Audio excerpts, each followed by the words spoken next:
댄저스터 박사님의 메시지, 회복주의적 메시아닉 유대인 운동 함께 하겠습니다. 여러분과 오늘 함께해서 너무 감사드립니다. 오늘 여러분과 메시아닉 유대인 운동에 대한 역사를 조금 나누게 될 것입니다. 저는 1972년 이후로 메시아닉 운동을 한 지 50년이 되었습니다.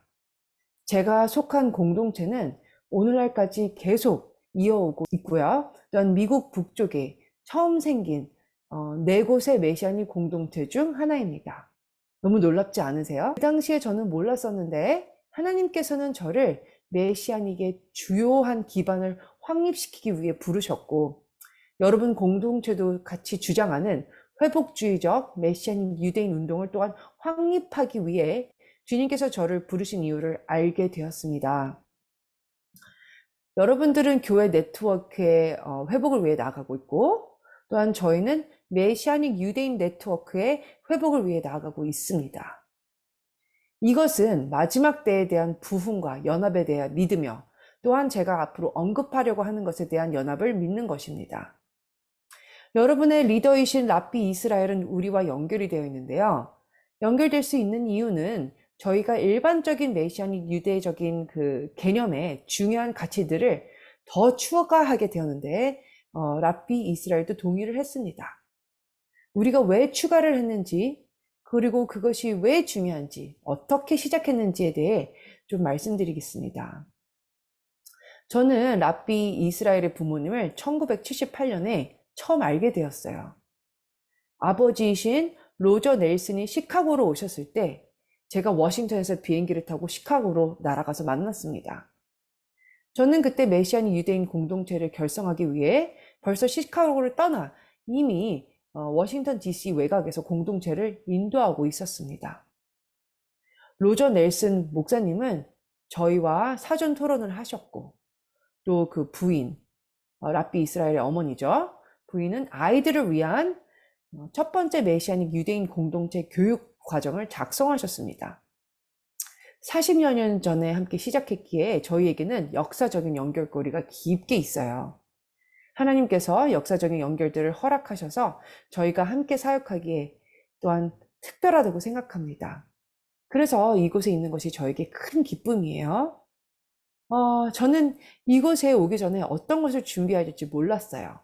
예를 들면 이곳에서 다 혹시 기도하는 쇼를 두르고 예배를 두르시는데도 궁금했었고요.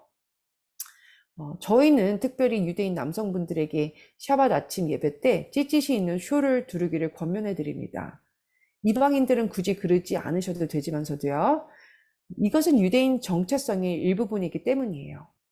왜냐하면 토라에 기반해서 유대인으로서 저희는 언약적 행동을 지속해야 하는 삶을 살아야 하기 때문입니다. 그래서 여기 오기 전에 기도쇼를 하고 와야 할지 아니면 키파를 써야 할지 잘 몰랐어요. 저희 공동체에서는 일반적으로 기도쇼를 두르지 않는데요. 참 재미있게도 토라 예배가 시작할 때 사람들이 토라를 함께 낭독할 때 그제서야 몇몇 남성분들이 기도쇼를 두르기도 합니다. 하지만 아셀도 키파를 쓰고 저도 쓰고 있고요. 모르겠습니다. 보편적인 방법이 있다고 생각하진 않아요. 그리고 이런 것들은 어쨌거나 그리 중요한 이슈들은 아닙니다. 저희는 이스라엘에서 이스라엘 사람들을 위한 네트워크 사역을 합니다. 티쿤 이스라엘이라고 불리웁니다. 마침내 최근에 저희가 확립된 그 저희의 원칙을 정리하게 됐고요. 그래서 이스라엘과 연결이 될 수 있는 것이고, 티쿤 글로벌과도 연결이 될 수 있게 되는 것입니다. 티쿤 글로벌은요, 이스라엘뿐 아니라 다른 나라들, 미국, 캐나다, 멕시코, 아프리카의 다른 조직들과도 연결이 되어 있어요. 저희가 다 어떻게 연결시켜야 할지는 아직도 몰라요. 여전히 어떻게 조직적으로 움직여야 할지 알아가고 있습니다. 다시 말씀드리지만 여기 오기 전에 정장을 입을지 넥타이를 맬지 모르던 차에 랍비 이스라엘의 옷차림을 보게 되었습니다. 여기는 아리조나 피닉스니까 이스라엘서처럼은 안 입어도 되겠구나 안심하게 되었어요. 자, 여러분 화면을 보시면 예루살렘에 그 세우는 신학교를 보고 계시는데 저희는 아직 이 학교의 이름을 정하지 못했습니다. 왜냐하면 저희가 하는 운동이 이스라엘, 북미, 전 세계의 회복주의적 메시아닉 유대이즘을 주장하는 것이기 때문입니다. 제가 회복주의적 메시아닉 유대이즘이 무엇인지 설명해 드릴게요. 저희는 이 회복주의를 주장하고 있습니다. 저희가 이것을 주장할 때 어떤 결과가 있을지는 앞으로 몰라요. 하지만 저희가 소망하기는요, 이 운동이 메시아닉 유대이즘의 지배적인 형태가 되길 원하는 것입니다. 이것이 그저 저희를 통해서만 되는 것을 말하는 것이 아니고요. 아마도 앞으로 어떻게 될지는 모르지만 언젠가 또 다른 큰 메시아닉 유대 조직이 이 모든 것을 다 함께 아울러가게 인도할 수도 있겠죠. 앞으로 무슨 일이 일어날지는 정말 모르는 것이기 때문이죠. 하지만 어쨌든 간에 저희는 이것을 주장하고 있어요. 그 운동의 일부로서 저희는 이 예루살렘 신학교를 미드라샤라고 부르고 싶은데 그 뜻은 말씀을 해석하다라는 뜻입니다. 자, 화면을 보시면 이 이스라엘 신학 연구소의 목적은요, 이스라엘의 메시아닉 유대인 운동의 지도자들과 열방의 기독교 파트너를 양성하는 것입니다. 이 목표를 달성하기 위해 우리는 학생들에게 성경 전체의 원래의 그 맥락으로 해석하도록 가르치고, 그렇게 배운 사람들이 다른 사람들에게 성경의 실제적인 진리를 가르칠 수 있도록 하는 것을 목적으로 합니다. 우리는 실천신학, 즉 설교, 상담, 리더십, 기술, 목회 등의 코스를 가르칠 것입니다. 이스라엘에 어떤 신학교가 있는데요. 이 신학교는 회복주의적인 아이디어에 매우 오픈된 학교였습니다. 그리고 저는 사실상 그 학교에서 가르친 적이 있었어요.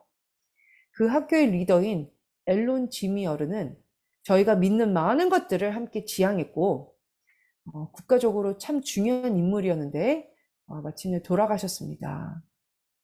그리고 나서는 그 신학교가 보통의 텍사스 달라스에 있는 세대주의 신학교의 것을 지향하는 것으로 바뀌게 되었습니다. 저희는 좋은 관계를 유지하고 싶었지만 이제는 저희와는 더 이상 유지할 수가 없습니다. 그런 변화가 일어나게 된 스토리는 지금 다 이게 너무 길어서 다 할 수는 없고요. 그렇지만 저희는 우리의 미래가 성령이 역사하시고 회복시키고자 하는 자들과 함께 있다고 믿습니다. 우리는 그런 미래를 추구하는 것이지 다시 어떤 과거의 형태로 돌아가는 것이 아닙니다. 그래서 우리는 이스라엘 학생들에게 유대교 이해에 대한 밸런스와 전통을 가르치고 추구하게 합니다. 그래서 이 학생들이 이스라엘의 메시아닉 유대인 사역의 맥락에서 그런 전통을 적용하는 방법에 대해 성경에 입각한 결정을 내릴 수 있을 것입니다. 우리 학교는 수세기에 걸쳐 예수아를 믿는 신자들을 한으로 묶는 그 신앙의 토대들과의 광범위한 동의를 기반으로 합니다. 동시에 성경의 원래 맥락에 대한 더 나은 이해를 통해 이 합의를 명확히 하고 또한 풍부하게 하려고 합니다. 너무너무 좋지요? 우리는 이스라엘과 교회의 그 이중 회복에 전념합니다. 자, 여기서 회복이란 단어가 나옵니다. 저희는 이스라엘 땅과 현대 유대 민족이 예수아에 대한 신앙으로의 회복이 마지막 때와 성경적 예언의 성취에 대한 중요한 징조라고 믿는 성경적 시온주의자들입니다. 우리는 지난 150년 동안의 많은 성령 운동을 받아들이고 있습니다. 그렇지만 저는 150년이라고 얘기하기보다는 300년이라고 하고 싶어요. 왜냐하면 조나단 에드워드가 150년 전에 첫 부흥이 일어날 때 그 훨씬 전부터 성령의 큰 기름 부으심이 있었기 때문입니다. 자, 그리고 여기에는 에베소서 4장 11절 16절에 모든 성령의 은사와 사역, 그 오중 사역이라고 불리는 사역을 포함하는 것입니다. 자, 다음 슬라이드에 나오는 것은요, 메시아닉 유대인 회중연합의 신학적 성명을 수정한 것이었는데요. 그 성명서는 제가 위원회의 위원장으로서 작성한 것이었습니다. 그런데 티쿤을 위해서는 수정을 하게 되었어요. 왜냐하면 회복주의에 대한 것이 없었기 때문이에요. 그래서 회복을 추가시켜 넣었고 이것이 최고의 진술 중 하나가 되었어요. 여러분들이 하나님께서 매우 다양한 분야에서 온 사람들에게 어떻게 같은 진술을 하게 했는지 참 그것을 보시면요. 저는 그것이 참 큰 기적이라고 생각합니다. 이곳에 오신 분들은 정말 서로 다른 분들이었어요. 저랑 마크 킨저, 커트 글레이비, 그리고 제프 파인버그였습니다. 저희는 서로가 너무 달라서요. 우리가 무엇인가를 함께 일치된 결정을 한다면 정말 큰 성과일 거라고 생각했었지만 대신에 저희는 함께 열정적인 무엇인가를 서로 나누게 되었습니다.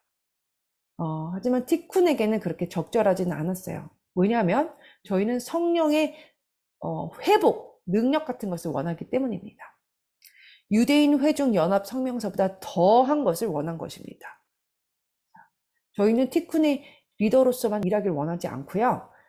이스라엘에 목회하는 목회자로서도 일하길 원합니다. 아까 화면을 보셨지만 저희와 함께 동역하기를 저희는 여러분들을 초대합니다. 오늘 여러분들이 신학교를 위해 헌금을 저에게 하셔도 되고요. 아까 웹사이트 링크를 보셨죠? 그것을 복사하셔서 그곳에 가셔서 헌금해 주셔도 감사하겠습니다. 이렇게 여러분께 나눌 수 있음에 감사드리고 매우 중요한 일이기 때문에 정말 이렇게 나눠야 된다고 생각합니다. 그리고 지금 나눈 것이 추후에 이스라엘에서 저의 주요 핵심 사역이 될 것 같습니다.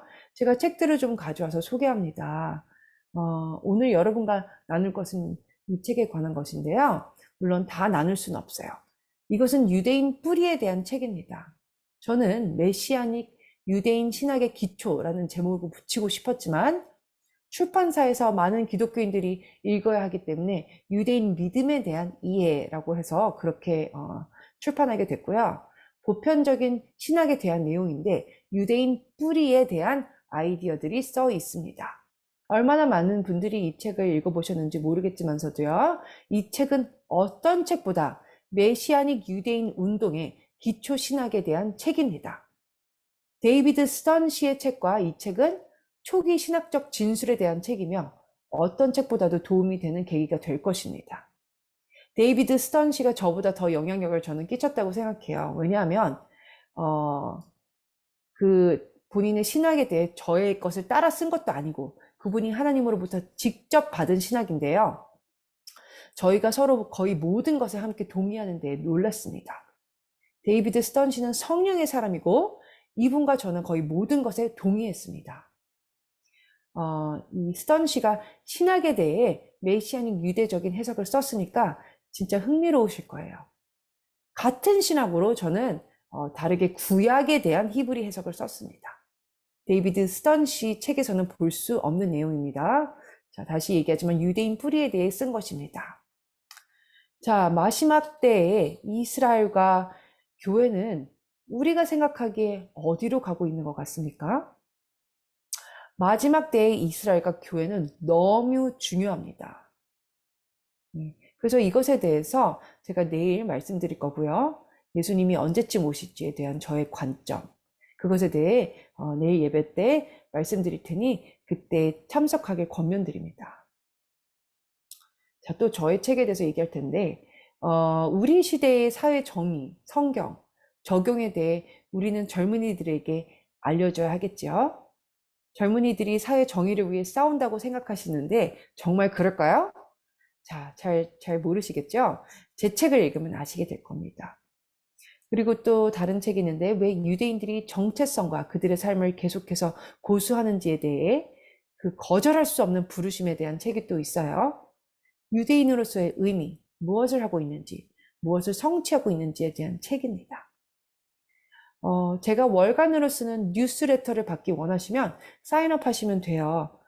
뉴스레터의 제목은 시온으로부터의 회복인데요. 저희 단체가 그 땅에서 무엇을 하는지 보고하는 뉴스레터입니다. 영어로는 Restoration from Zion of Tikkun International. 티쿤 인터내셔널의 시온으로부터의 회복이라고 영어로 검색하시면요. 컴퓨터에 뜰 것이고 온라인으로도 기부하실 수 있으시고 또한 저의 뉴스레터도 받을 수 있게 되겠습니다. 여러분은 티쿤과 함께 가는 사람들입니다.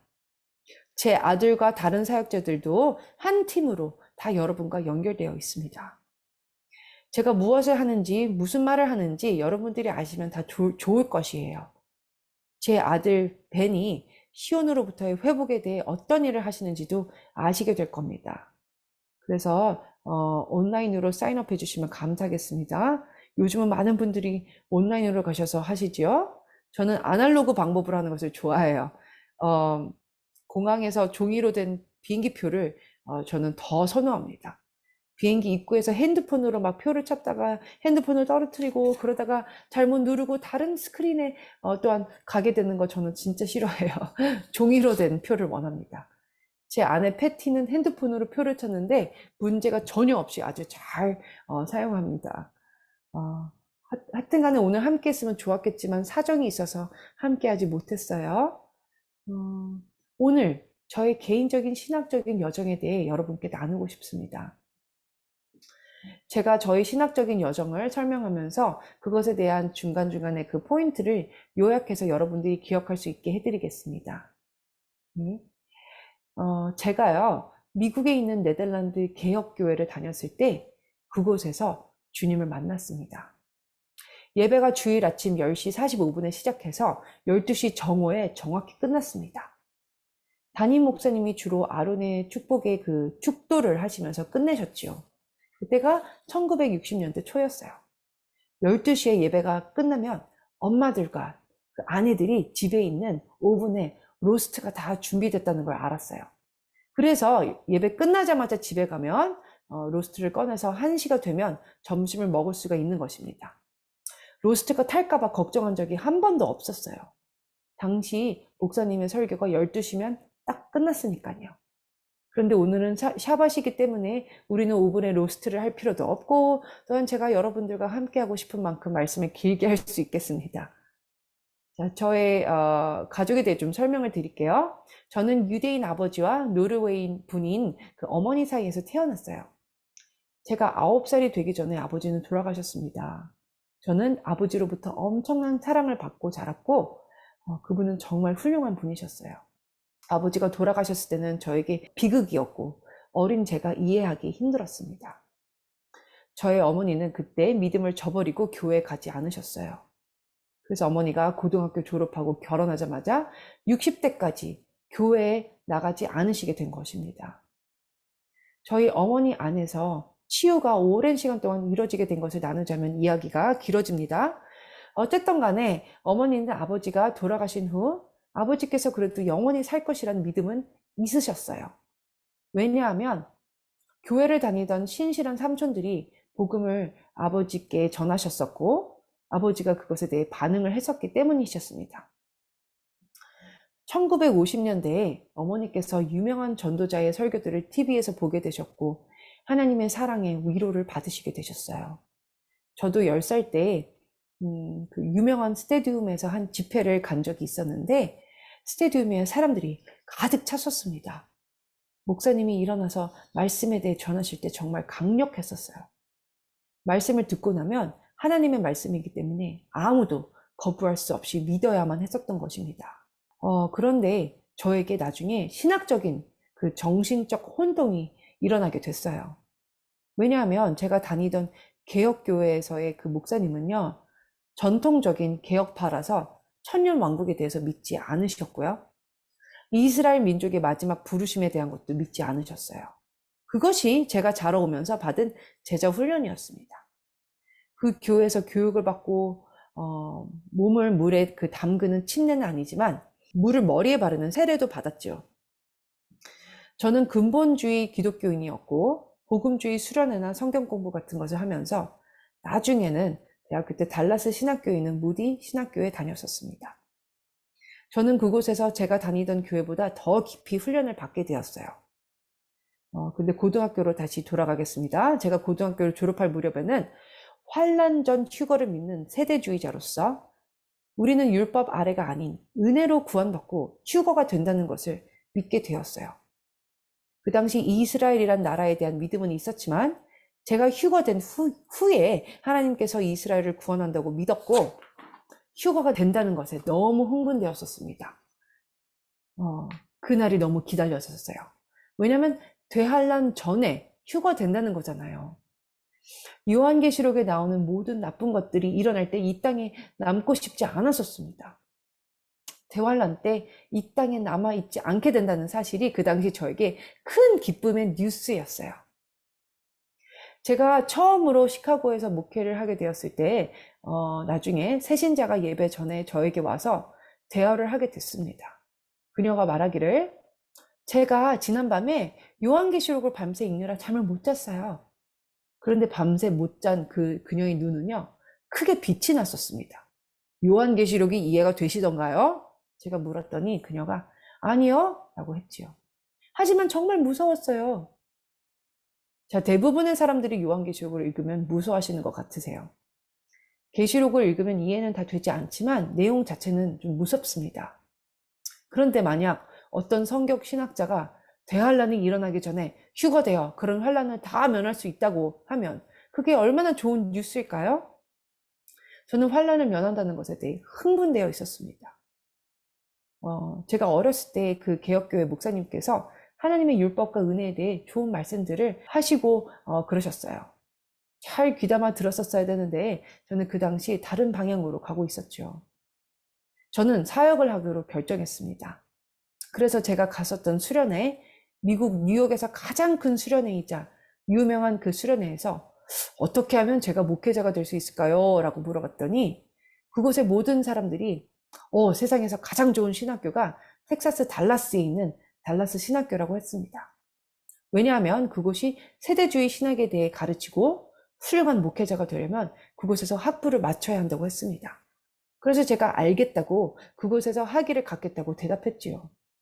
고등학교 때 화학을 잘해서 화학자가 되려던 꿈을 접고 달라스에 가려고 그 당시 마음을 먹은 것입니다. 그래서 거기서 학위를 갖고 목회자가 되기로 마음을 먹은 것입니다. 그곳에서 대학 생활을 하게 됐고 1학년 때 성적도 잘 나왔습니다. 2학년 때는 여자친구와 헤어지기도 한 경험을 해봤고요. 참남했었습니다. 여러분들은 아시리라 믿어요. 그런데 저는 철학 역사를 공부했었는데 철학 전공을 하기로 결정을 내렸습니다. 저는 지나치게 열심히 대학 생활을 보냈었어요. 많은 동아리 그룹들에 속했었고 잠을 충분히 자지도 못했습니다. 너무 열심히 공부해서 성적도 좋았어요. 제가 슈퍼맨이라고 착각했었습니다. 그래서인지 마침내는 완전한 신경쇠약에 걸렸습니다. 믿음 생활에 위기도 찾아왔지요. 무엇을 믿어야 할지 더 이상 알지 못하는 상황까지 왔습니다. 신앙에 위기가 19살 때 닥쳤을 때 제가 성경 공부 클래스에서 제 친한 친구에게 환란 후 휴거에 반대하는 환란 전 휴거에 대한 것을 성경 진리로 증명하게 되었었는데요. 저는 그 친구가 제가 증명한 걸 부정할까 봐 두려웠어요. 그 당시 환란 전 휴거를 믿는 사람들이 말하기를 만약 환란 전 휴거를 부정하면 믿음이 퇴보하는 것이라고 했기 때문이에요. 저는 제 친구가 부정하지 않길 원했었습니다. 제가 다니던 그 달라스 신학교에서 교수님께서 환란 후 휴거에 대해 가르치고 있었음에도 불구하고 저는 그 친구가 환란 전 휴거를 믿기를 원했습니다. 마침내 제가 가지고 있던 모든 성경책을 열고 제가 공부를 하게 됐었는데요. 환란 전 휴거에 대한 말씀들을 찾지 못했습니다. 오히려 그 반대의 말씀들을 찾게 되었어요. 문맥에서 주제를 끌어내니 무슨 내용인지 알 수가 있었습니다. 제가 성경책에서 찾은 사실은 믿는 자들이 큰 영광과 함께 대환란을 통과하여 하나님의 보호하심을 받고 그리고 나서 대추수가 일어나는 것이었습니다. 큰 충격과 실망과 실패가 저에게 왔었어요. 왜냐하면 저를 가르치는 사람들을 이제 어떻게 믿어야 할지 혼란이 생겨서 방황하기 시작했기 때문입니다.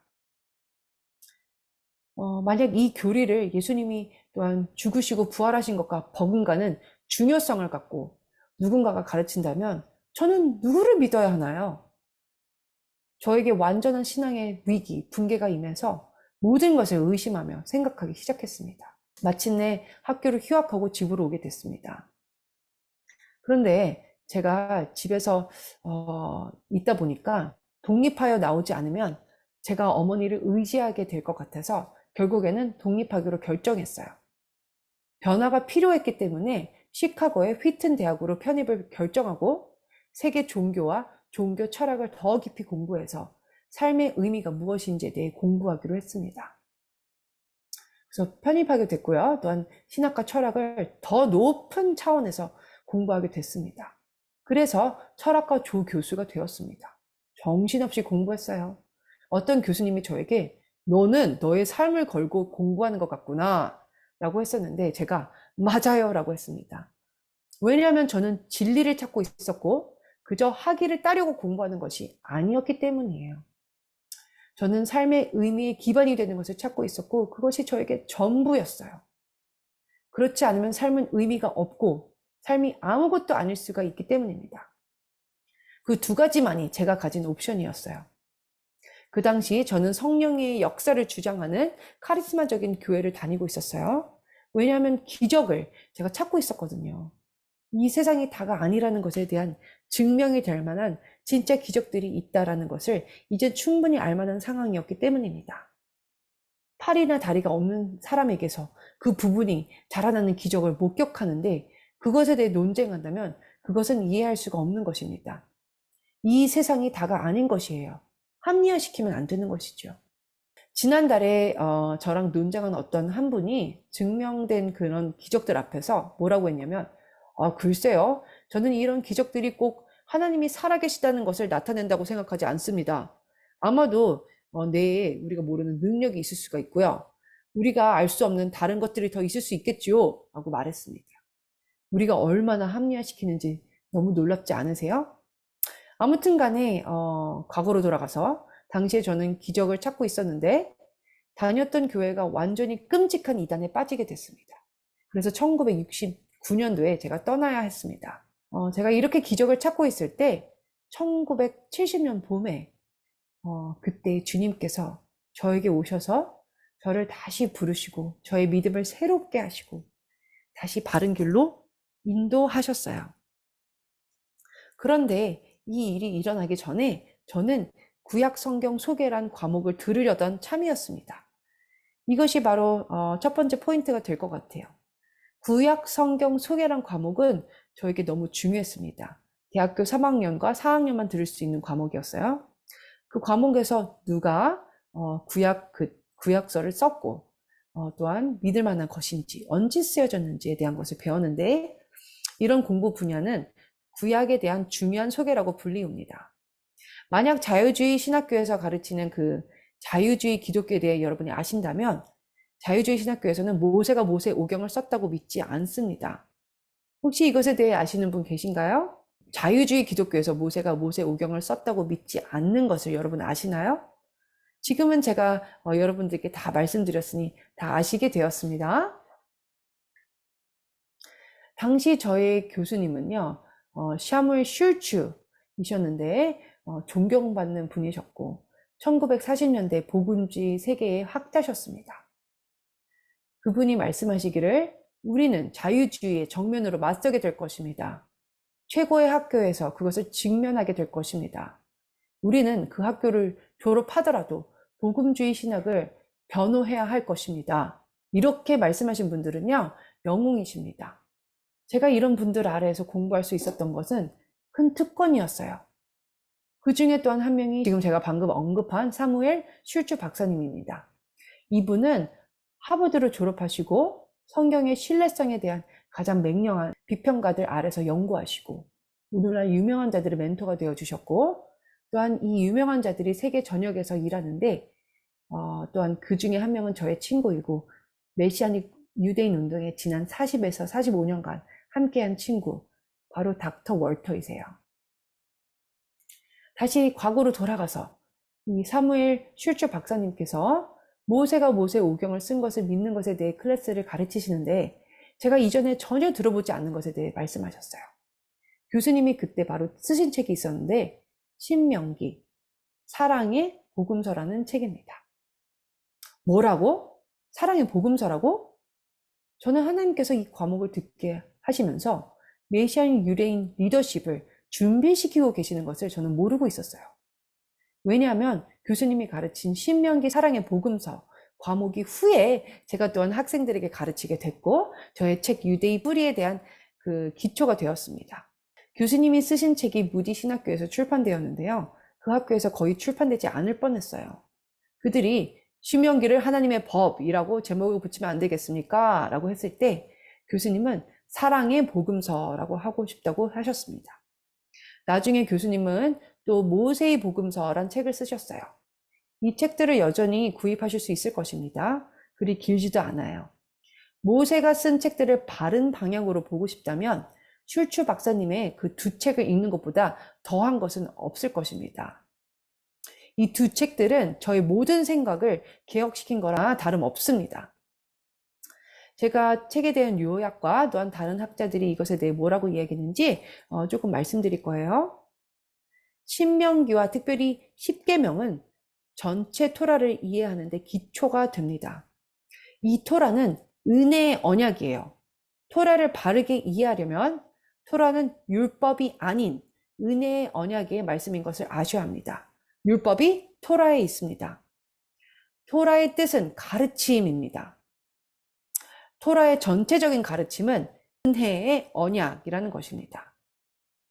그래서 BC 15세기에서 14세기에 그 토라는요, 고대 조약의 형태로 쓰여진 것이고요. 고대의 조약을 맺을 때에는 종속국들을 다스리는 높은 왕이 언약을 주게 되는데요.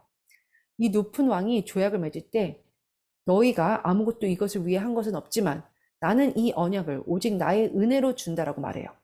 물론 그 종속국들은 이 왕 아래에 있고 싶지 않으니까 이 조약을 좋아하지는 않았겠죠. 그리고 나서 그 왕이 내가 너희를 위해 한 모든 것을 다 아느냐? 내가 한 일이 여기에 있다. 나의 은혜로운 언약에 대해 너희가 반응하길 원한다. 자, 언약의 법의 규정이 여러분 있겠지요? 또 그 왕이 뭐라 그러냐면 만약에 너희가 규정을 지키면 큰 복이 있을 것이다. 그런데 지키지 못하면 저주를 가져올 것이다. 나의 신이랑 너의 신이 다 증인이 될 것이야. 그래서 나는 너의 신이랑 나의 신을 불러서 이 언약에 대한 증인으로 삼는다. 라고 높은 왕이 말하게 됩니다. 물론 신명기에서는 백성들이 그들의 우상들을 부를 수가 없지요. 오직 하나님만이 증인이 되어주시는 것이기에 하나님께서 하늘과 땅을 증표로 세운다고 하셨습니다. 왜냐하면 하나님은 영의 하나님이시기에 다른 가짜 신들을 불러 증언하게 하실 수 없는 것입니다. 그래서 이런 고대 조약들이 1940년에 고고학에서 발견된 이후로 우리는 모세의 책들, 특별히 신명기가 고대 문학적 형식의 기초에 인하여 주어진 것을 알고 있습니다. 지금 여러분들은 신학교 레벨의 클래스 강의를 듣고 계시는 것입니다. 자, 다른 예를 한번 들어볼게요. 십계명에서요, 크리스찬들이랑 또한 유대인이 이렇게 순서를 매긴 거랑 다르게 나는 너희를 종살이 하던 애굽 땅에서 구해준 주 너의 하나님이다. 그 말씀은 첫 계명이 아닌 것입니다. 바로 십계명을 소개해주는 말씀입니다. 그리고 이 말씀은 오직 은혜로만 가능한 하나님의 구원입니다. 이 말씀이 나머지 10가지 계명을 세워주는 것입니다. 나는 너희를 구원한 너희 주 하나님이다. 그러므로 내가 너희를 구원한 것을 기반으로 너에게 말하고 싶은 것은 구원은 은혜로 되는 것이다. 바로 이것이 모세 오경의 핵심이 되는 것입니다. 과거로 돌아가서 저는 히튼 대학교에서 배우고 있던 21살의 청년이었어요. 오늘날도 제가 이것에 대해 여전히 가르치고 있습니다. 신명기 8장, 9장, 10장은요. 모두 하나님의 은혜에 대해 변함없이 말하고 있어요. 신명기 9장 4절에 내 하나님 여호와께서 그들을 내 앞에서 쫓아내신 후에 내가 심중에 이르기를 내 공의로움으로 말미암아 여호와께서 나를 이 땅으로 인도하여 들여서 그것을 차지하게 하셨다 하지 말라. 이 민족들을 악함으로 말미암아 여호와께서 그들을 내 앞에서 쫓아내심이니라. 자, 이 말씀은 사도 바울이 디도서 3장 5절에 우리가 행한 바 의로운 행위로 말미암지 아니하고 이 문맥과 같은 것일 것입니다. 신명기에서 바로 이것을 인용한 것이죠. 자, 더 찾아보겠습니다. 또한 7절에 너희가 다른 민족보다 수요가 많기 때문이 아니니라. 8절을 보시면 여호와께서 다만 너희를 사랑하심으로 말미암아 그리고 너희의 조상들에게 하신 맹세를 지키려 하심으로 말미암아 너희들을 내가 사랑하고 내가 구원했고 애굽에서 건졌다. 너희의 어떤 노력으로도 아니다. 이스라엘이라는 그 국가를 큰 기업이라고 보시면요. 그 그룹 안에서 개인들이 각각 참여해야 하는 것이에요. 이스라엘 백성이 은혜로 구원되었기에 참여하고 믿음으로 확신해야 하는 것입니다. 저에게는 이 사실이 혁명적인 사실이었어요. 그리고 제가 믿었습니다. 그 당시 이제는 제가 이단적인 그 교회를 떠났고 카리스마적인 것을 더 이상 찾지 않게 됐고 그 다음 해는 신학을 지향하며 나아가고 있었습니다. 율법에 대해서 은혜의 관점으로 이제는 믿게 되었고요. 아직은 유대인 방법으로 지키는 절기들을 지키는 것에 대해 믿지는 않고 있었지만 율법에 대한 큰 깨달음과 율법을 인정을 하게 되었습니다. 저는 존 칼빈이 주장한 새 언약이 임할 때 율법이 폐한 것이 아니요 오직 우리 마음에 기록되었느니라 를 따라 칼빈주의로 또한 그때 가게 되었었는데 로마서 8장 4절에 따라 그 영을 따라 행하는 의인에게 율법의 요구가 이루어지게 하려 하심이니라 그렇게 써 있거든요. 그래서 우리가 새 언약에 들어갈 때 모세의 언약 아래에 있는 그것은 아니지만 새 언약이 우리가 모세의 가르침을 새 언약 안에 적용하기를 원한다는 것을 알게 되었어요. 만약 모세의 가르침을 적용하지 않으면 사회 정의에 대해 거의 우리는 말할 수 없을 것이며 오늘날 좌파 사회 정의 용사들에게 그 반응할 수 없을 것입니다. 왜냐하면 하나님의 법정에 대해, 증인에 대해, 중범죄로 간주되는 사항에 대해, 경미한 범죄로 간주되는 사항에 대해, 죽음에 필요한 것에 대해, 배상에 필요한 것에 대해 등등 이 모든 것이 다 토라에 써 있습니다. 토라 없이는 아무것도 아닌 것입니다. 토라는 하나님을 사랑하고 이웃을 내 몸과 같이 사랑하라고 써 있습니다. 칼빈이 가르치고 개혁파에서 가르친 것처럼 이것을 토라의 적용 가능성이라고 또한 부릅니다. 율법이 우리의 죄를 알게 하고 그렇기에 우리는 메시아가 필요한 것입니다. 두 번째 포인트는 율법은 시민법에 의한 의로운 기준이 무엇인지에 관해 국가의 시민법에 대한 지침을 제공해요. 그리고 서구의 시민법은요. 양면성이 있죠. 그럼에도 불구하고 분명 토라를 인용했어요. 세 번째 포인트는 율법은 성령 안에서 제자 훈련하는 도구가 됩니다. 어디서 그것을 찾을 수 있을까요? 존 칼빈 기독교 종교 연구소 책 2권 7장에 써 있어요. 어디 있는지 제가 다 기억하고 있습니다. 너무 중요하니까요. 자, 그래서 그때가 1970에서 71년쯤이었어요. 제가 여러분께 언급하고 싶은 다시 첫 번째 포인트는 율법과 은혜의 관계에 대해 이해하는 것입니다. 율법이 폐한 것이 아닙니다. 하나님의 은혜로 우리는 구원받습니다. 성령님으로 인해 우리는 하나님의 율법을 지킬 수 있는 것입니다. 우리의 노력으로는 율법을 지킬 수 없어요. 두 번째 포인트는 모세의 언약은 은혜의 언약이에요. 그 안에 율법이 있는 것이고 가르침이 있는 것이에요. 하나님의 유대인을 향한 은혜로운 사랑의 언약입니다. 왜 이것이 메시아닉 유대인 신학에 중요할까요? 왜냐하면 우리는 앤디 스탠리 같이 구약은 상관없다라고 하는 사람들에게 반응해야 하기 때문이에요. 우리는 하나님께서 증언할 수 있는 이 이스라엘, 이 나라를 지구상에 왜 세우려고 하시는지, 왜 가나안 족속들을 제거해야 하는지 이해하지 못하는 그 사람들에게 반응해야 합니다. 오늘은 그 이유에 대해 다 말하지는 않을 거예요. 구약을 무시하는 사람들은 이 성경에서 의롭다고 생각하는 그 기준에 맞지 않습니다. 저는 제가 과거에 메시아닉 유대인 신학에 대해 준비되고 있는 것을 알지 못했었어요. 메시아닉 유대인 신학 초창기 때 세대주의 신학의 영향력으로 인해 우린 더 이상 율법 아래 있지 않고 우리는 구원받았으니 여전히 죄를 지어도 되고 이런 허튼 소리들을 세대주의자들이 했었습니다. 자, 다시 얘기하지만 첫 번째 포인트는 토라의 큰 가치입니다. 새 언약만큼 큰 가치는 아니에요. 새 언약은 더 큰 은혜입니다. 당시에 패티랑 저는 교회를 찾고 있었는데요. 이단스러운 교회를 떠났잖아요. 그죠? 그래서 하나님께 제가 물어봤습니다. 교회에 대한 정의가 뭐예요? 이젠 주님을 만나 주님께 돌아갑니다. 우리는 교회 지체잖아요. 저희는요, 신약 성경을 읽고 나서 독립적인 신자로 교회에 속하지 않아도 된다고 생각하는 그런 어리석은 이제 사람이 아니었습니다. 우리는 그것이 우리에게 말이 안 된다고 생각했어요.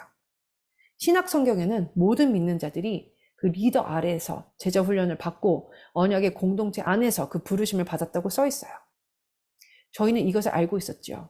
22살인 제가 이 사실을 알고 있었습니다. 그래서 새 교회를 찾고 다녔어요. 복음주의 그 세계의 중심이자 메카인 히튼 같은 교회들을 찾고 다녔습니다. 근데 당시 저희가 카리스마적인 그 교회를 다녔을 때는요, 그 교회가 이단에 빠지기 전에 그때를 얘기하는 거예요. 그때 손을 들고 찬양하고 주님을 강구했었던 적도 있었어요. 그 교회는 6시 30분에 모여서 기도하면 자정까지 찬양, 기도, 예언했었습니다. 그럴 땐 정말 영광스러웠지만 그 교회가 이단적이게 이제는 바뀌게 되니까 환멸을 느끼게 되었습니다. 그래서 새 교회를 찾을 때 카리스마적인 교회들은 아예 쳐다보지도 않았어요. 근데 그게 아마 문제였을지도 모르겠습니다. 어쨌든 간에 다른 교회들을 이렇게 다녔을 때 그 교회들은 일어나서 찬양을 부르고 앉은 다음에 광고하고 선교사님의 짧은 메시지가 있었고 솔로가 나와서 찬양하고 다시 일어나 찬송 하나 부르고 헌금송 부르고 다시 일어나고 앉은 다음에 설교를 듣고 서로 인사한 다음에 축도하고 집에 가는 것이었습니다. 마치 유명한 팝송 제목 그게 다인가요? 처럼요. 너무 실망했었습니다.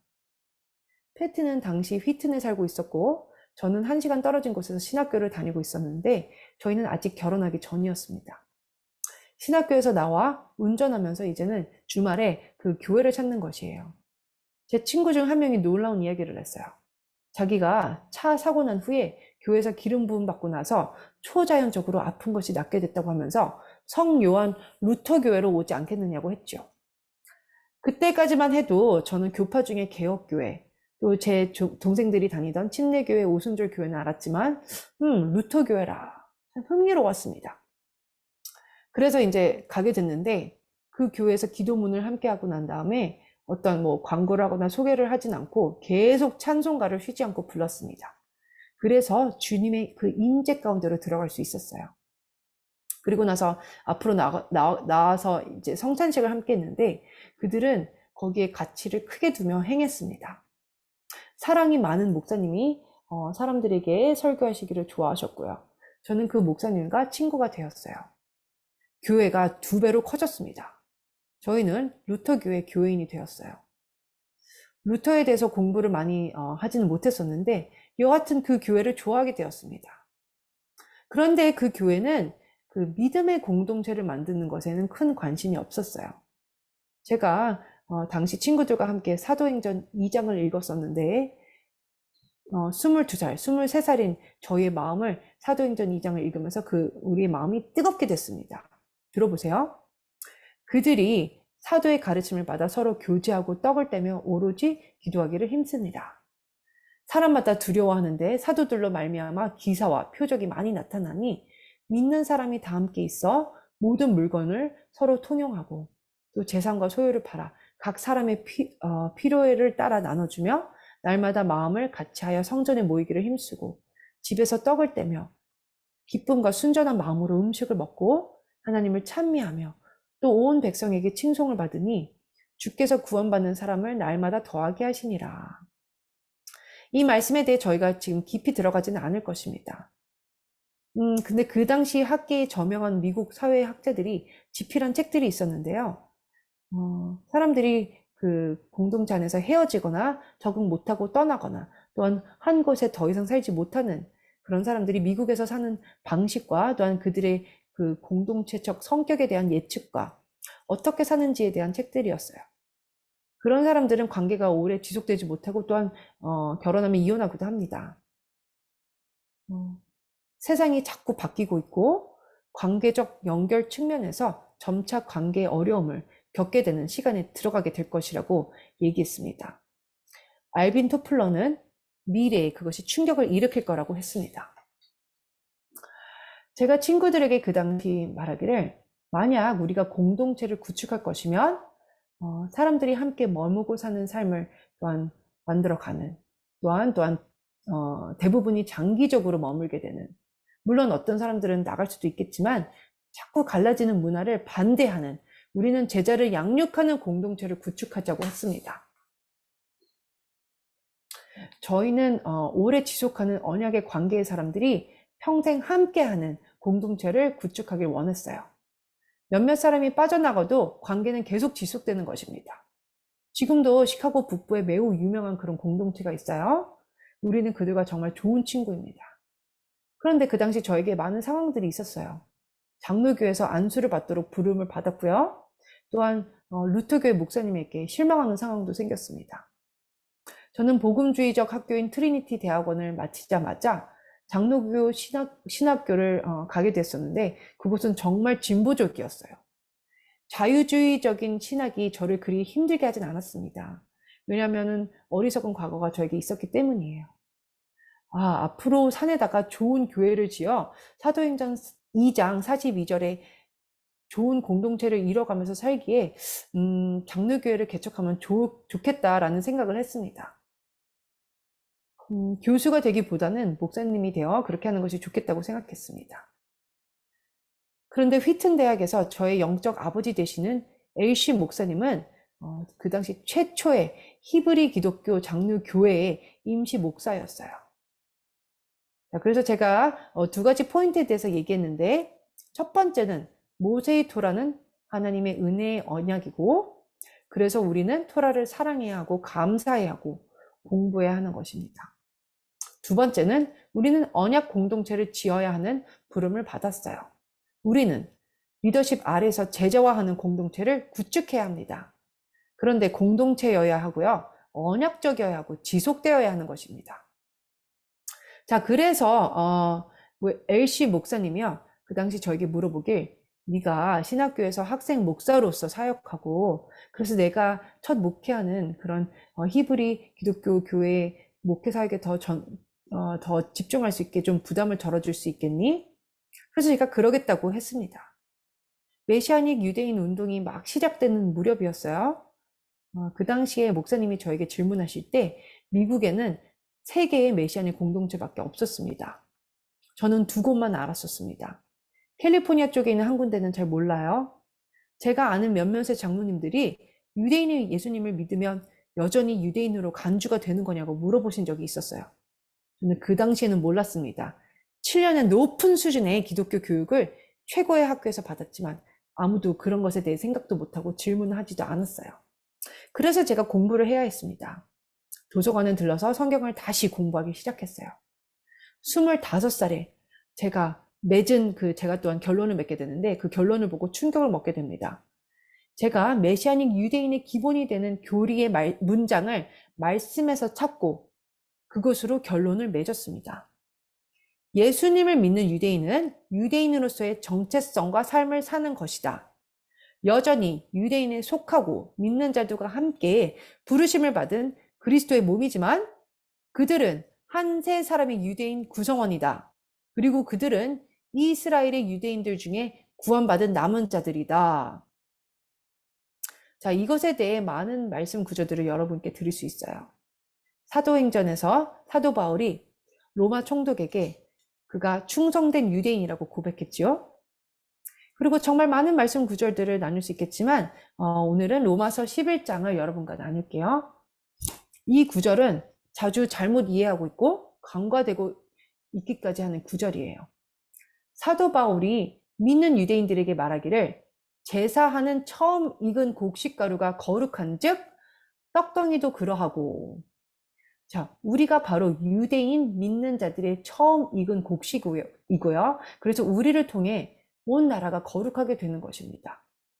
비록 유대인들이 예수와를 아직 안 믿어서도요. 만약 여러분이 유대인의 일부가 되지 않으면 유대인의 첫 곡식이 될 수가 없는 것입니다. 유대인의 정체성을 가지처럼 잘라버려서 그들이 평범한 크리스천이 되면 안 되는 것이죠. 11장에 보면 이는 혹 내 고륙을 아무쪼록 시기하게 하여 그들 중에서 얼마를 구원하려 함이라. 그들을 버리는 것이 세상의 화목이 되거늘 그 받아들이는 것이 죽은 자 가운데서 살아나는 것이 아니면 무엇이리요? 이스라엘의 구원된 남은 자들이 성장하고 있습니다. 이들을 통해 유대인과 이방인이 하나가 되어 이스라엘을 식인하게 할 것이고 또한 그것이 예수님을 재림하시도록 할 것입니다. 우리가 유대인의 삶을 살지 않고 세상에 동화되면요, 그것은 아무것도 아닌 것이 될 것입니다. 그들 중 몇을 버리는 것이 세상에 화목이 되거늘 그들을 받아들이는 것이 죽은 자 가운데서 살아나는 것이 아니면 무엇이디요? 저희는 그 당시 첫 번째 히브리 크리스찬 교회를 개척했는데 이름이 아닷 하티크바였고 지금도 시카고에서 공동체가 아주 잘 이어나가고 있어요. 저희는 일요일에 예배를 토요일로 바꿨고요. 주일날 그렇지만 예배 드리는 것은 하나도 잘못된 것이 없습니다. 과거에는 교회에 정해진 안식일이 있지 않았어요. 안식일 준수는 4세기 말까지 교회가 하던 일이 아니었습니다.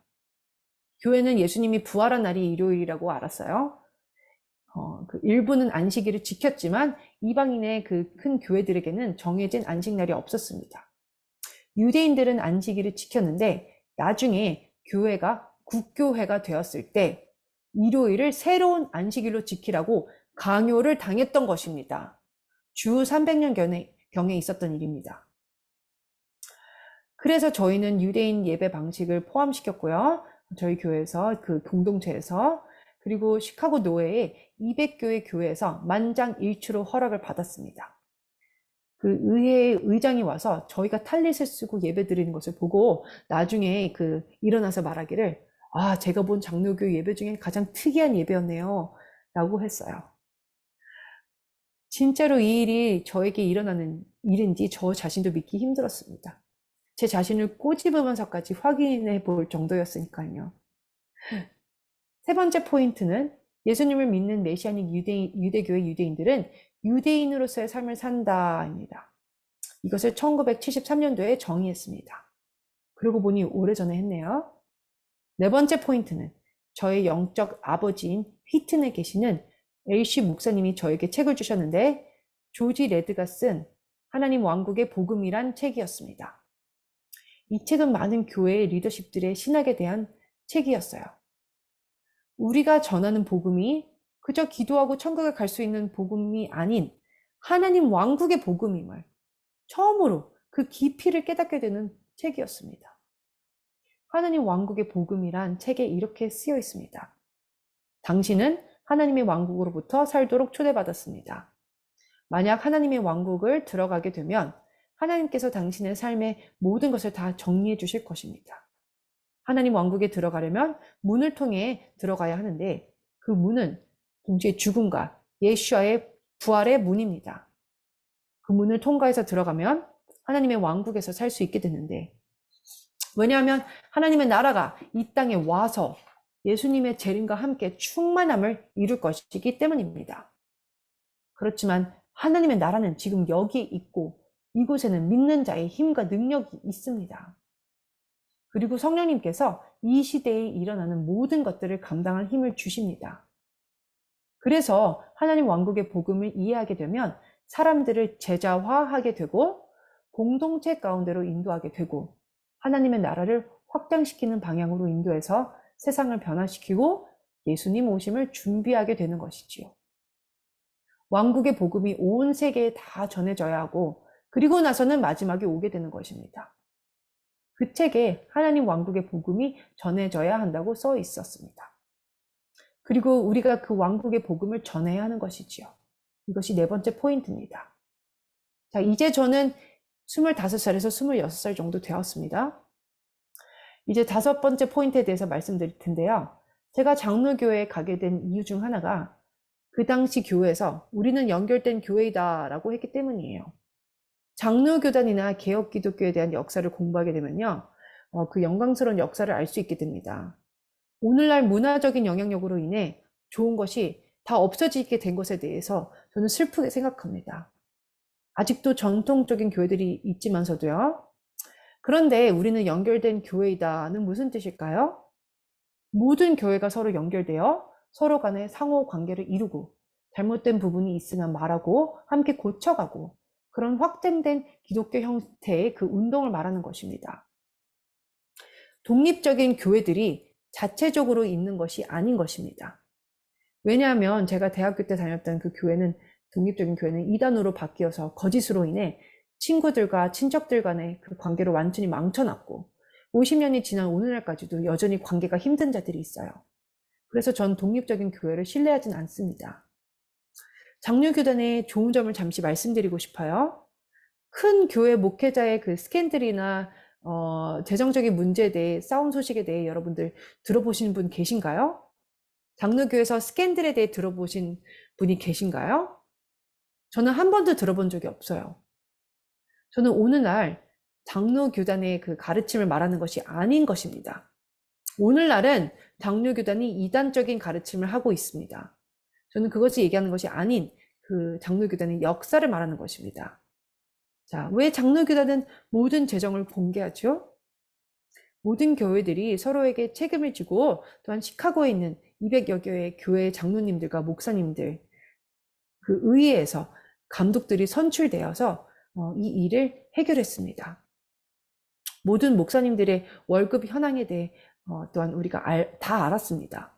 매년마다 모든 리더들에게 목사님들의 재정 상황이 다 공개됐기 때문이에요. 돈이 어디로 사용되는 줄 다 알았어요. 만약 죄를 짓거나 잘못된 일이 생기면 지역 장로님이 더 높은 감독에게 항소하면 그들이 이 일을 다 해결했습니다.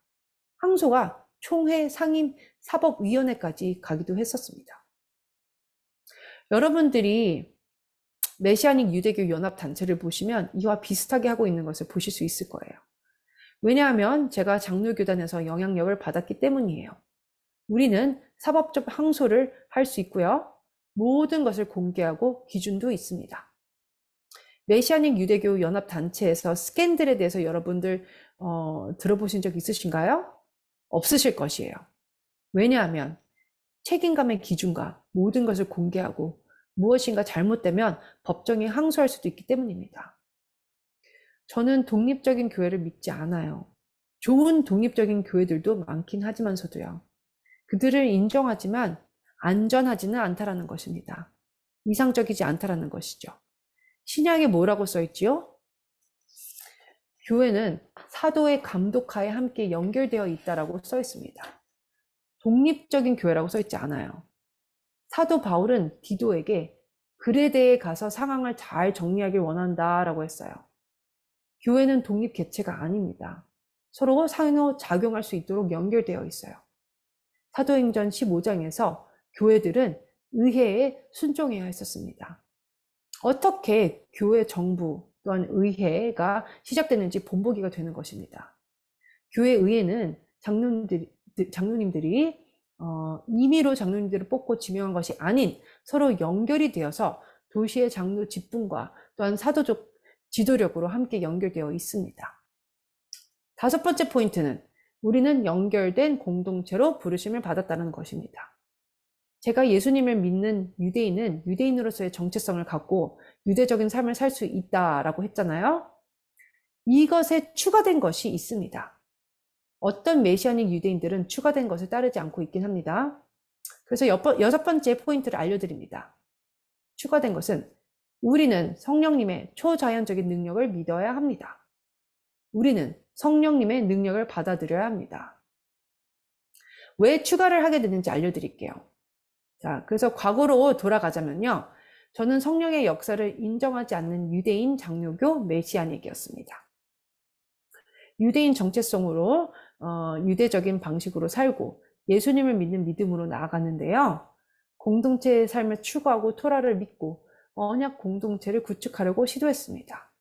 그런데 어느 날 한 노인 부부가 하나님의 인도하심으로 인해 정신 분열증을 가진 아들을 데리고 시카고 남부에 있는 치유, 축사하는 그 침례교회에 가는 것을 보게 됐습니다. 와우, 저는 이것이 완전히 미친 짓이라고 생각했죠. 귀신을 쫓아내다니. 나는 이 교회에서 지금 나가야 되겠다. 그 당시 저의 상태가 이랬어요. 매우 지적이고 합리적이었죠. 그 노인 부부가 제가 함께 가길 원해서 그곳에 가긴 했었던 것입니다. 저는 매우 합리적으로 생각하는 교회 리더이자 초순 미니스트리에서 사역하는 그 동료 친구도 그곳에 데려갔었어요.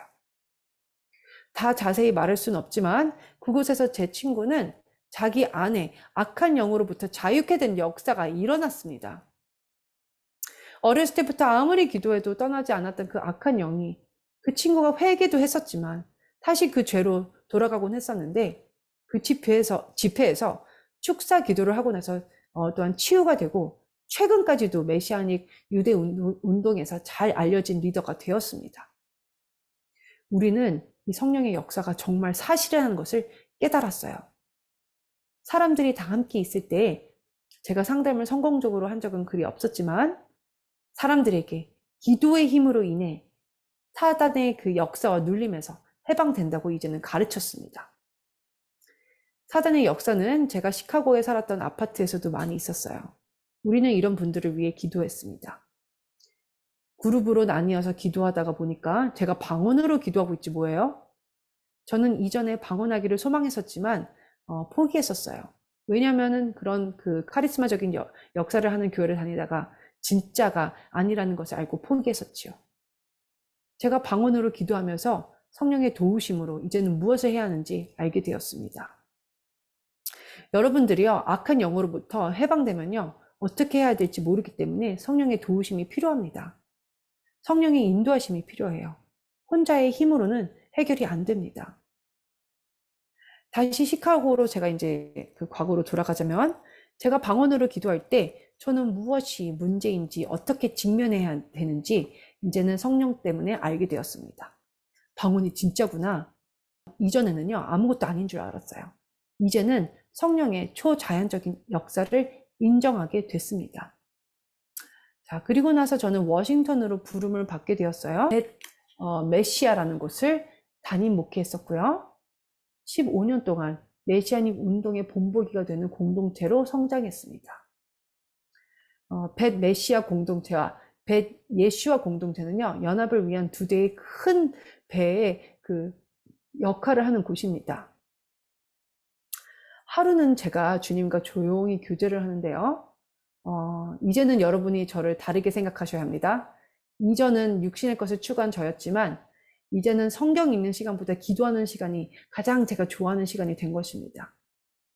그래서 제 안락 의자에 앉아서 조용히 기도하는데 40년 전의 일입니다. 주님의 임재를 느꼈어요.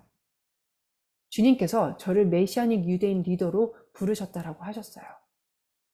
네가 나에게 받지 않는 것이 뭐가 있느냐라고 하시면서 특별히 저의 영적 아버지이자 멘토인 채플린 웰시 목사님에게로 저를 데려가셨어요. 뿐만 아니라 저의 삶 가운데 멘토해준 모든 사람들, 목사님, 교수님, 리더들에게도 저를 데려가시면서 말씀하시길, 너희 아빠가 돌아가실 때 내가 너의 아빠가 되어줬고 아버지 같은 멘토들을 너에게 보냈다. 너의 신학과 공부한 모든 것은 너 혼자로 가진 것이 아니다. 저는요, 이 모든 사람들을 생각하면서 울었습니다. 그리고 나서 주님이 너는 유대인 사역을 위해 부름을 받았다. 너의 아버지보다 어머니의 가족의 뿌리 때문이다. 네가 부모님을 사랑하고 공경했기에 너를 유대인 사역에 불렀다. 너는 노르웨이로부터 온 엄마의 예수와의 믿음을 갖고 있고 그리고 아버지의 유대인 정체성을 갖고 있다. 그리고 이것들이 다 함께 너 안에 있다. 하나님께서는 그렇게 저에게 준비하셨다는 것을 보여주셨습니다.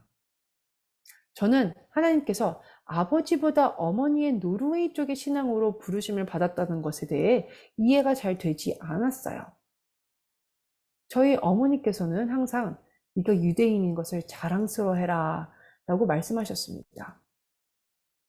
저희 할머니는 이스라엘의 구원에 대한 그 책을 이렇게 간간히 읽고 계셨었는데 제가 회의주의의 그 60년대 대학에 다녔을 때 그때 빠졌었잖아요.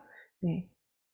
이스라엘이 본향으로 돌아간다고 할머니께서는 그렇게 말씀하시곤 했었습니다. 할머니랑 어머니는 이스라엘을 좋아했습니다. 저희 어머니께서 저에게 전해주신 이야기가 있는데, 저희 어머니가 브루클린에 살았었을 때 1920년대에 어머니의 아버지께서 거리에서 유대인들을 만나게 되면 썼던 모자를 벗고 그들에게 경의를 표했다고 하셨어요. 어린 어머니는 그 아버지에게 아빠, 왜 모자를 벗으세요? 라고 물어보면 아버지께서 이들은 하나님이 선택한 민족이고 특별히 우리가 경의를 표해야 한다 라고 하셨대요. 제가 노르웨이로 여행 가기 전까지는 이런 사실들을 몰랐었습니다. 그래서 왜 제가 기도했을 때 그 임재 가운데 1980년대 그때 하나님께서 저에게 어머니 쪽 믿음으로부터 부르심을 받았다라고 하시는지 몰랐었던 거예요, 그 당시에는. 1990년 초반에 루터교 신학교 학장이랑 노르웨이로 제가 이제 가게 됐었는데요. 이분은 메시아닉 유대인을 아주 지시하신 분이셨습니다. 그분께서 말씀하시길 저의 어머니의 식구가 자란 에런델이라는 곳은요, 19세기 초반에 큰 부흥이 부어진 곳이고, 그래서 어머니 식구가 이스라엘까지 연결될 수 있는 거라고 하셨어요. 아마도 어머니의 식구가 이 운동에 영국 그 성공회랑 함께 그리스도의 교회를 예루살렘에 세우는 데 도왔을 거라고 하셨어요. 왜냐하면 그 당시에 유대인들이 다시 본향으로 돌아올 것이라고 그들이 믿었었고, 그것이 주님의 재림으로 이어지게 할 것이라고 믿은 것이지요. 제가 제 사촌이랑 말할 때 그녀가 말하기를 우리 가족, 어머니 쪽 가족은요, 세계 선교를 유대인 선교랑 연결했다고 하면서 1840년대에 일어났던 일들을 상기했습니다. 그래서 이것이 저희 어머니 식구가 해왔던 일입니다. 여전히 이 일을 하고 있고요. 그런데 저는 몰랐었던 것입니다. 자, 그제서야 노르웨이 가서 식구들을 만나게 되고 놀라운 일을 듣게 된 것이었죠. 제 사촌의 아들이 있는데 이 아들은 이제 노르웨이 학교의 어떤 학교의 학생이 되었는데요. 그 학교는 멋진 사립학교이지만 동등하게 다른 사립학교들과 자금을 받게 되어 있습니다. 노르웨이에서는 사립학교들에게 동등하게 자금을 주는데 제 사촌의 학교는요, 예수님을 믿는 사립학교입니다. 그 학교에는 이스라엘의 사진과 이스라엘의 그 회복에 대한 사진이 학교 전체에 다 붙어 있어요. 제가 한 게 아닙니다. 그런데 그게 끝이 아니에요. 주님이 저에게 말씀하시기를 내가 마지막 때에 내 교회를 회복시키겠다. 내가 너에게 많은 교파의 교회들을 경험하게 했다. 왜냐하면 메시아닉 유대인 리더로서 너는 나의 모든 교회를 사랑해야 하기 때문이다. 어머, 주님, 그렇군요. 이건 너무 신비로워서요. 말로 다 형용할 수 없었어요. 오늘날도 제가 그 마찬가지로 주님의 마음을 갖고 있습니다. 뭐냐면 제가 하나님의 온 교회를 향한 사랑의 마음을 알게 된 것입니다. 직감적으로 말로 형용할 수 없는 루터 교회를 향한 주님의 사랑을 느꼈어요. 개혁교회, 침례교회, 오순절팔교회, 감리교회. 제가 이 모든 교파들의 교회를 갔었거든요.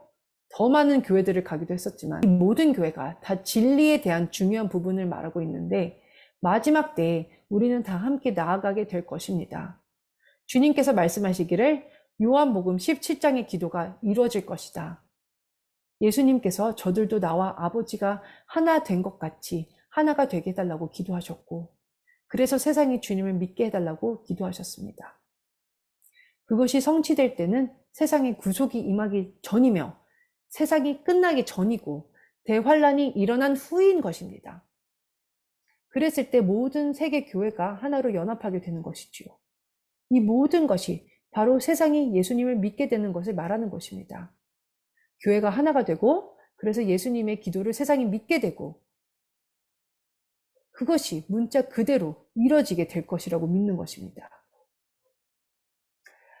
저는 여러분들이 성령으로부터 특별한 계시를 받으라는 것이 아니에요.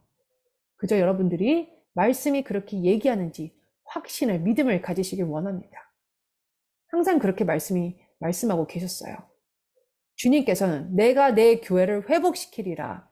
그런데 오중 사역의 회복과 연결되어 있다라고 말씀하셨어요. 그리고 나선 에베소서 4장 11절 말씀을 주셨어요. 주님께서 내가 성도들을 사도, 선지자, 복음 전하는 자, 목사, 교사로 세우겠다. 저희가 에베소서 4장이랑 요한복음 17장의 연결성을 주목하시면서 보겠습니다. 에베소서 4장 11절을 보면 그가 어떤 사람은 사도로, 어떤 사람은 선지자로, 어떤 사람은 복음 전하는 자로, 어떤 사람은 목사와 교사로 삼으셨으니. 크레이그 키너는 오늘날의 굉장한 신학자 중에 한 명이시고 그의 책 해석과 해석학의 책에서 에베소서 4장 11절의 부르심은 주님의 재림 때까지 계속 이어진다고 써 있습니다. 이건 없어지지 않는 하나님의 그 선물입니다. 이것은 하나님이 그의 리더십을 통해 백성들을 세우시는데 사용하는 부르심이자 선물인 것입니다.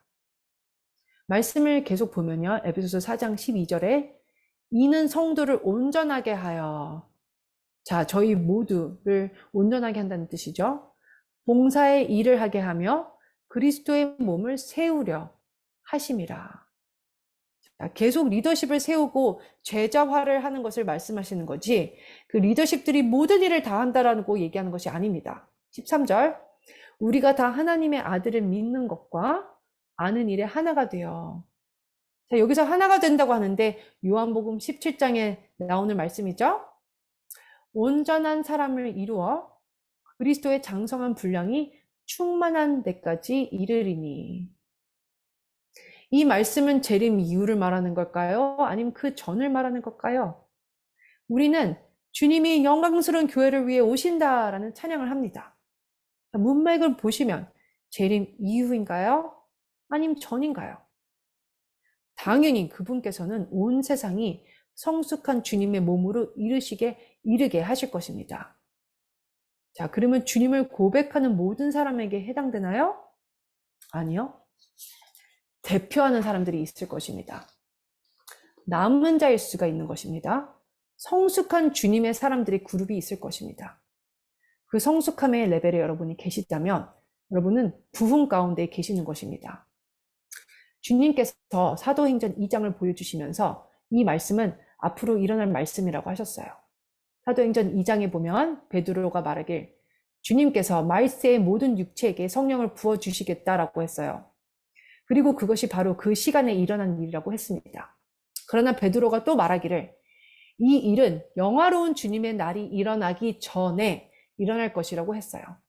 아직 이루어지지 않았지만 주님께서는 그의 백성을 위해 마지막 심판과 구원을 가져오리라고 하셨습니다. 아직 온 세상에 마지막 대부흥이 일어나진 않았습니다. 우리는 교회가 온 세상 가운데 다 퍼져 있는 것을 알잖아요. 그렇기에 마지막 세계 대부흥이 일어나게 되는 것입니다. 20세기에 들어왔을 때 부흥이 세계적으로 있었는데요. 그것은 앞으로 올 부흥에 비하면 작은 수준에 불과해요. 세계적인 부흥은 이스라엘의 구원과 연결되어 있습니다. 교회들의 연합이 이스라엘과 연결되어 있습니다. 그래서 교회들이 이스라엘을 시기나게 하는 것입니다. 성숙함에 이르는 교회이며 이스라엘과 함께 서는 교회입니다. 그리고 메시아닉 진리 가운데에 함께 서서 그들을 시기나게 하는 것이지요. 교회들이 크리스마스를 지키는 그런 일들은 메시아닉 유대인 운동을 하는데 장애물이 될 수 있는 것입니다. 이런 것들은요, 우리에게 연합을 가져오지 못합니다. 저희가 하는 사역에서 멀어지게 합니다. 왜냐하면 메시아닉 유대인들은 초대 교회를 탄생시킨 유대인들이며 교회들을 돌본 자들입니다. 그래서 저희는 교회의 연합과 회복을 위한 큰 마음이 있습니다. 그래서 저희가 이스라엘과 열방의 구원을 볼 수 있게 말입니다. 하나님께서 내가 사도, 선지자, 복음 전하는 자, 또한 목사와 교사를 줄 것이다. 사도 바울을 통해 말씀하셨어요. 앞으로 교회가 연합할 수 있는 핵심은요, 하나님이 세우신 리더들이 이 계시를 깨닫고 교회를 세우고 성장시키는 것입니다.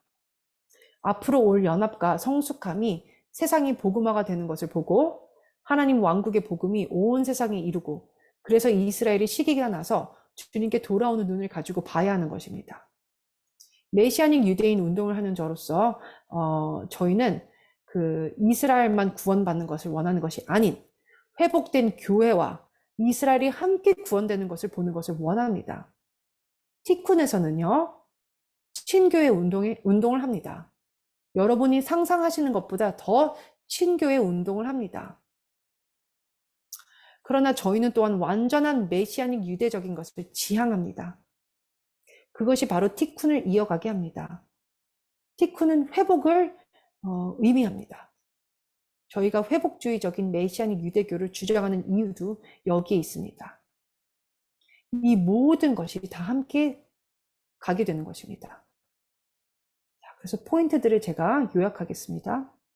첫 번째 포인트, 토라는 은혜의 언약임을 이해하는 것이고 율법과 은혜와의 바른 관계를 말하는 것입니다.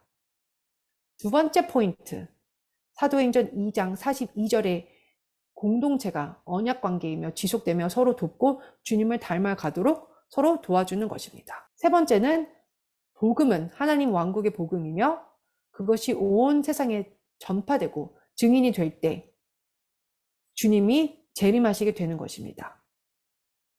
그것은 서로가 연결되고 상호 책임을 지는 것과 관련이 있습니다.